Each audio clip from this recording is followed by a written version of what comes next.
L'une des plus grandes illusions de notre époque est de croire qu'un salaire suffit pour avancer, comme si un simple chiffre pouvait ouvrir les portes d'une vie libre et alignée. Beaucoup passent des décennies à courir après l'argent, prisonniers d'un cycle répétitif, sans jamais apprendre à inverser le rapport de force, sans jamais comprendre que l'argent doit devenir un outil et non une finalité.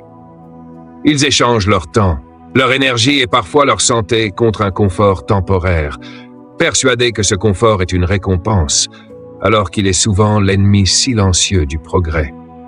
Le confort endort la vigilance, ralentit l'ambition et fait croire que rester immobile est une forme de sécurité. Moi aussi, j'ai longtemps cru que travailler plus, faire plus d'heures, gagner un peu plus chaque mois finirait par me libérer. Je pensais que l'effort accumulé finirait naturellement par se transformer en liberté. Mais c'était une erreur. La liberté ne naît pas d'un salaire plus élevé. Elle ne dépend pas d'un chiffre sur une fiche de paie. Elle émerge lorsque l'on développe la discipline, la conscience de la valeur et la maîtrise de ses choix. Elle commence le jour où chaque euro cesse de dicter tes habitudes et devient le serviteur silencieux de ton objectif. Tant que ton argent décide pour toi, tu avances enchaîné. Le jour où tu apprends à lui donner une direction, tu passes de la survie à la construction. Quand la paix tombe, beaucoup ressentent un soulagement immédiat, comme si ce moment marquait une victoire, comme si le simple fait d'avoir tenu jusqu'à la fin du mois était une réussite en soi. Ils respirent, se détendent, convaincus d'avoir franchi une ligne d'arrivée, alors qu'en réalité, ce n'est qu'un point de départ. Survivre un mois de plus n'est pas avancer, c'est simplement rester debout. Ton salaire n'est pas une récompense finale, ce n'est pas une médaille, c'est une matière brute. Ce n'est pas la récolte, c'est la graine. Une graine pleine de potentiel, capable de donner naissance soit à une liberté grandissante, soit à un cycle sans fin où l'on attend le week-end comme une bouée de sauvetage. L'argent fonctionne comme la nature. Consommé immédiatement, il disparaît sans laisser de traces, mais planté avec intention, il porte une force de multiplication extraordinaire. Si tu manges ta graine, ton futur s'appauvrit lentement, mois après mois, sans bruit. Si tu la plantes, ton avenir commence à s'étendre, parfois discrètement au début, mais toujours de manière irréversible. C'est ici que se crée la vraie séparation entre ceux qui se contentent de gagner leur vie et ceux qui bâtissent quelque chose de plus grand, entre ceux qui vivent au rythme des paix et ceux qui transforment chaque salaire en fondation. Ton argent n'est pas fait pour disparaître, il est fait pour travailler, grandir et préparer un futur où tu n'auras plus besoin de courir pour respirer. Au début de mon parcours, je me souviens très clairement de ce moment précis où tout a commencé à changer. Non pas parce que mon salaire avait augmenté, non pas parce que ma situation s'était soudainement améliorée, mais parce qu'une phrase simple, presque banale en apparence, est venue fissurer tout ce que je croyais savoir. Un mentor, quelqu'un qui avait déjà parcouru le chemin que je ne faisais qu'apercevoir de loin, a pris ma fiche de paie entre ses mains, l'a regardée sans émotion, sans admiration, sans jugement, puis a levé les yeux vers moi et m'a dit que le véritable test ne commençait pas avec le montant que je gagnais, mais avec ce que je faisais juste après. À cet instant, je n'ai pas immédiatement compris la portée de ces mots. Pour moi, un salaire était une fin en soi. Il représentait la preuve de mon effort, la justification de mes sacrifices, la permission tacite de me récompenser. J'avais intégré, sans jamais la remettre en question, l'idée que l'argent gagné servait naturellement à être dépensé, que c'était là son rôle principal, presque sa raison d'exister. Une chemise neuve pour me sentir valorisé, un repas au restaurant pour oublier la fatigue, un achat plaisir pour apaiser la frustration d'une semaine trop longue. Je pensais que ces petites récompenses étaient nécessaires, qu'elles étaient le carburant qui me permettait de continuer. Mais ce que je n'avais pas compris, c'est qu'en agissant ainsi, je renforçais un schéma invisible qui me maintenait exactement là où j'étais. Mon mentor m'a alors expliqué, avec une calme implacable, que chaque euro envoyé dans la consommation était un euro qui disparaissait à jamais, qu'il quittait ma vie sans intention de revenir, tandis que chaque euro envoyé dans la construction, dans quelque chose qui produit, qui crée, qui grandit, revenait rarement seul. Il revenait accompagné, renforcé, transformé, Ce n'était pas une question de quantité, mais de direction. Pas une question de chance, mais de philosophie. Cette idée m'a dérangé parce qu'elle m'enlevait une excuse confortable. Elle signifiait que ma situation n'était pas uniquement le résultat de circonstances extérieures, mais aussi de mes choix répétés, souvent automatiques, rarement réfléchis. J'ai alors commencé à observer mon rapport à l'argent avec un regard différent. J'ai réalisé que je traitais mon salaire comme une récompense émotionnelle plutôt que comme un outil stratégique. Il servait à apaiser, à compenser, à masquer un manque de clarté, au lieu de bâtir quelque chose de solide. Ce jour-là, sans que rien ne change extérieurement, une transformation intérieure a commencé. J'ai compris que la richesse ne commence pas avec plus d'argent, mais avec une meilleure manière de penser l'argent. Une philosophie où chaque euro a une mission, une responsabilité, un rôle précis à jouer dans une vision plus large. J'ai cessé de me demander ce que je pouvais acheter avec mon salaire et j'ai commencé à me demander ce que je pouvais construire avec lui. Cette question, en apparence anodine, a bouleversé mon destin financier. Elle m'a forcé à ralentir, à réfléchir, à résister à l'impulsion immédiate pour privilégier l'intention à long terme. Au début, cela a été inconfortable. Renoncer à une gratification immédiate donne l'impression de se priver, surtout dans une société qui associe la réussite à la consommation visible. Mais très vite, j'ai ressenti quelque chose de nouveau, une forme de contrôle, une sensation de cohérence entre mes actions et mes aspirations. J'ai commencé petit, sans grand discours ni décision spectaculaire. Quelques centimes sur chaque euro mis de côté systématiquement comme un acte presque symbolique. Cet argent n'était pas là pour être utilisé, il était intouchable, réservé à quelque chose de plus grand que moi sur l'instant. Progressivement, cette habitude a grandi, non seulement en valeur financière, mais en force mentale. J'ai compris que la vraie richesse ne se construit pas dans l'excès, mais dans la constance. Ce n'est pas ce que tu fais une fois qui compte, c'est ce que tu répètes sans te lasser. En changeant ma philosophie, j'ai cessé de voir mon salaire comme un flux destiné à disparaître et j'ai commencé à le considérer comme une énergie à canaliser. Chaque euro devenait un choix, un vote silencieux pour le futur que je voulais construire. Cette prise de conscience m'a appris que la liberté financière n'est pas un événement soudain, mais une accumulation de décisions alignées. Elle ne surgit pas d'un coup de chance, mais d'une discipline patiente. Et surtout, j'ai compris que tant que l'on cherche plus d'argent sans changer sa philosophie, on ne fait qu'agrandir les mêmes problèmes. Plus d'argent avec les mêmes habitudes produit les mêmes résultats, simplement à une autre échelle. La transformation commence toujours à l'intérieur. Le jour où j'ai accepté cette vérité, mon salaire a cessé d'être une fin et est devenu un commencement, non plus une excuse pour consommer, mais un outil pour bâtir, un levier pour créer, une semence pour un futur que je n'attendais plus passivement, mais que je construisais consciemment, euro après euro, décision après décision, avec la certitude tranquille que la richesse véritable n'est pas une question de combien tu gagnes, mais de ce que tu choisis d'en faire.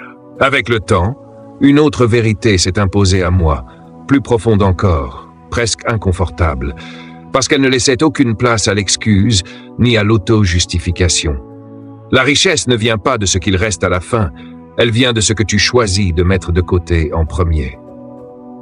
Pendant longtemps, comme la majorité des gens, je fonctionnais selon un schéma apparemment logique, mais profondément destructeur.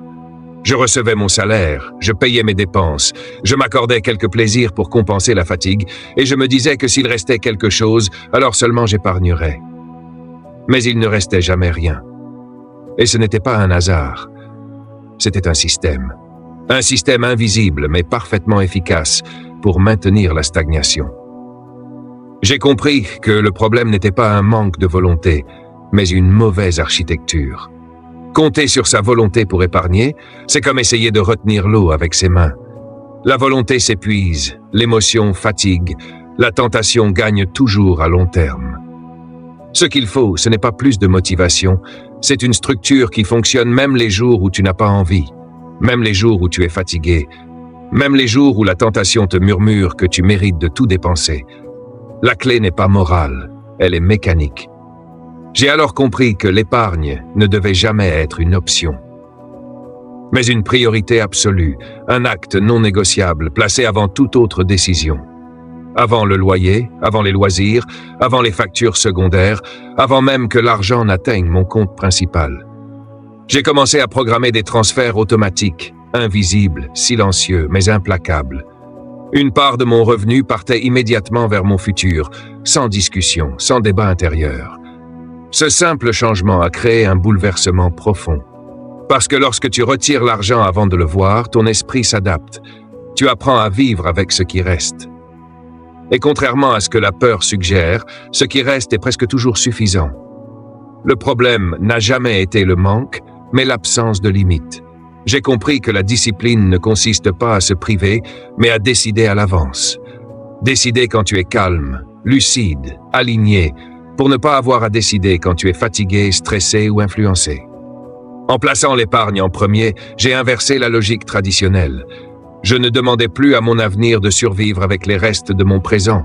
Je demandais à mon présent de s'organiser autour de mon avenir. Et cette inversion change tout. Elle transforme la peur en confiance, l'incertitude en direction, la survie en stratégie. Peu à peu, j'ai compris que la richesse n'est pas une accumulation spectaculaire, mais une construction patiente. Elle ne naît pas des grands coups d'éclat, mais des décisions discrètes répétées sur de longues périodes. Mettre de côté avant de dépenser, c'est envoyer un message puissant à soi-même. Mon futur compte plus que mes impulsions. C'est un acte de respect envers la personne que tu deviendras, et ce respect s'accumule. Chaque mois, voir cet argent grandir, même lentement, a renforcé quelque chose de fondamental en moi, la confiance. Pas une confiance arrogante, mais une confiance calme, ancrée, celle qui sait que le temps travaille pour toi parce que tu as choisi de le mettre de ton côté. J'ai compris que la richesse n'est pas le résultat d'un excès, mais d'une cohérence. Ce n'est pas ce que tu fais quand tout va bien qui compte, mais ce que tu fais systématiquement, même quand c'est inconfortable. En épargnant d'abord, j'ai cessé de dépendre de la fin du mois comme d'une ligne de survie. J'ai commencé à voir chaque salaire comme un outil, non comme une délivrance. L'argent cessait d'être émotionnel pour devenir intentionnel. Et plus cette intention devenait claire, plus mes décisions s'alignaient naturellement. Je dépensais moins, non par peur, mais par lucidité. Je choisissais mieux, non par restriction, mais par vision. J'ai compris que la richesse ne se mesure pas à la taille de tes dépenses, mais à ta capacité à dire non sans te sentir frustré. Dire non aujourd'hui pour dire oui à une vie plus large demain. Dire non à l'immédiat pour dire oui au durable. En mettant l'épargne en premier, j'ai aussi compris une autre vérité essentielle. La différence entre les personnes libres et les autres n'est pas mathématique, elle est mentale. Deux personnes peuvent gagner exactement la même somme et vivre des réalités totalement opposées. L'une vit sous pression, l'autre avec sérénité. L'une attend le prochain salaire avec anxiété, l'autre le reçoit comme une simple étape. La différence ne vient pas du montant, mais de l'ordre. L'ordre dans lequel tu traites ton argent révèle l'ordre de tes priorités. Et lorsque ton futur devient une priorité, ton présent se transforme. Chaque mois, suivre l'évolution de cette épargne ne nourrissait pas seulement mon compte, mais mon identité. Je ne me voyais plus comme quelqu'un qui subit, mais comme quelqu'un qui construit. Chaque chiffre qui montait, même lentement, renforçait ma discipline, ma patience et ma vision à long terme. J'ai compris que la richesse n'est pas seulement financière, elle est aussi intérieure. Elle se manifeste dans la capacité à différer la gratification, à rester cohérent, à honorer ses engagements envers soi-même. Mettre de côté en premier, c'est s'entraîner à la maîtrise. Et cette maîtrise déborde sur tous les autres domaines de la vie. Elle t'apprend à penser en système plutôt qu'en émotion, en trajectoire plutôt qu'en moment. Elle t'apprend que la liberté n'est pas l'absence de contraintes, mais la capacité de choisir lesquelles accepter aujourd'hui pour élargir ton champ de possibilités demain. Plus le temps passait, plus je voyais clairement que la richesse ne vient pas de ce qui reste par hasard à la fin, mais de ce que tu décides consciemment de protéger dès le début. Ce choix, répété mois après mois, année après année, devient une force silencieuse mais irrésistible. Une force qui te libère progressivement de la peur, de la dépendance et de l'urgence. Une force qui transforme ton salaire en fondation, ton épargne en bouclier et ta discipline en levier. Et c'est là que tout change vraiment, parce qu'à partir de ce moment, tu ne cours plus après la liberté. Tu la construis lentement, méthodiquement, sans bruit, mais avec une puissance que rien ne peut arrêter. À un certain moment, une autre prise de conscience s'est imposée, plus subtile encore, mais tout aussi déterminante. La liberté ne se construit pas uniquement en épargnant, elle se construit en comprenant profondément la nature de la dépense, en réalisant que le véritable ennemi n'est pas le manque d'argent, mais l'absence de conscience dans la manière dont il est utilisé. J'ai longtemps cru que mes difficultés financières venaient d'un revenu insuffisant, que si je gagnais davantage, tout s'arrangerait naturellement. Cette croyance est répandue, presque universelle, et pourtant elle est l'une des plus trompeuses, car beaucoup de personnes voient leur salaire augmenter sans jamais voir leur situation s'améliorer. Plus d'argent entre, mais plus d'argent sort. Le problème n'est pas le flux, c'est la fuite. J'ai compris que la majorité des gens n'ont pas un problème de revenus, ils ont un problème de dépenses. Leurs finances ressemblent à un récipient percé. Peu importe la quantité que tu verses, il ne se remplit jamais. Chaque augmentation de salaire est absorbée par une augmentation du mode de vie. Nouveaux abonnements, nouvelles habitudes, nouveaux plaisirs devenus rapidement des besoins. Sans même s'en rendre compte, ils élèvent leur niveau de confort au même rythme que leurs revenus, annulant ainsi tout progrès potentiel. Cette spirale est dangereuse parce qu'elle est silencieuse. Elle donne l'illusion de la réussite tout en détruisant lentement la liberté. J'ai vu des personnes gagner des sommes impressionnantes et vivre pourtant avec une angoisse permanente, prisonnières de paiements mensuels qu'elles ne contrôlaient plus. Plus elles gagnaient, plus elles devenaient dépendantes de leur prochain salaire. Cette dépendance est l'exact opposé de la liberté. C'est à ce moment-là que j'ai compris une vérité fondamentale. La liberté commence là où l'excès s'arrête. Tu ne peux pas vivre libre si chaque euro est déjà promis à quelqu'un d'autre avant même d'arriver. Tant que ton argent appartient au passé sous forme de dette ou au présent sous forme d'habitudes coûteuses, il ne peut pas appartenir à ton futur. J'ai alors commencé à regarder mes dépenses avec honnêteté, sans jugement, mais sans complaisance non plus. Chaque sortie d'argent devenait une question silencieuse. Est-ce que cela me rapproche de la vie que je veux construire ou est-ce que cela m'en éloigne?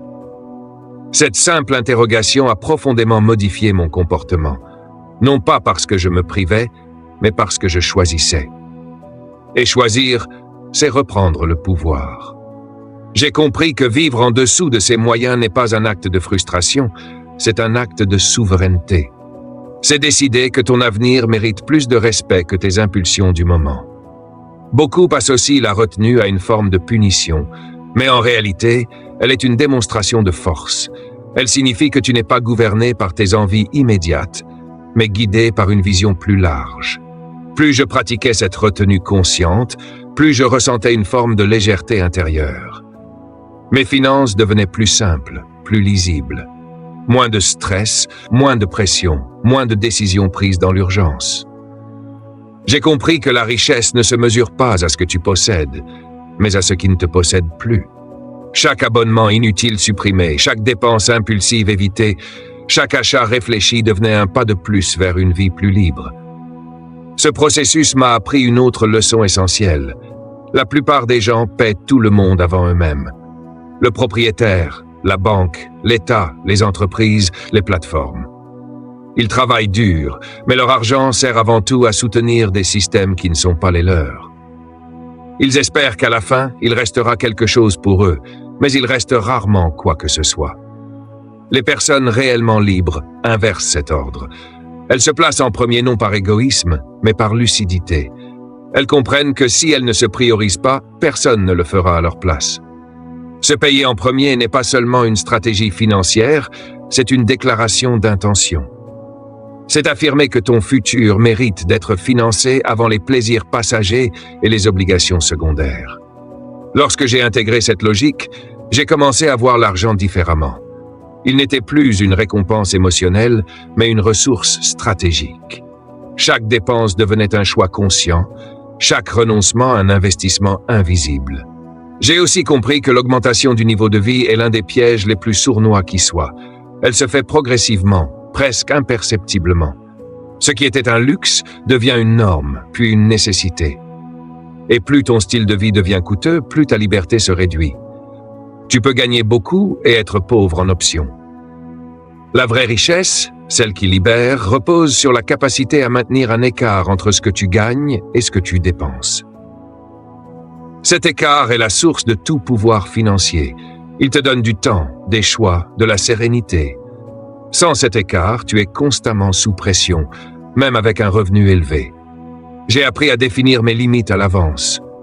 Décider combien il me fallait réellement pour vivre confortablement, sans excès, sans gaspillage, mais sans frustration non plus. Tout ce qui dépassait ce seuil n'était plus considéré comme de l'argent à consommer, mais comme de l'argent à diriger. Cette clarté m'a permis de sortir du cycle de la comparaison sociale, de cette course invisible où l'on dépense pour paraître plutôt que pour construire.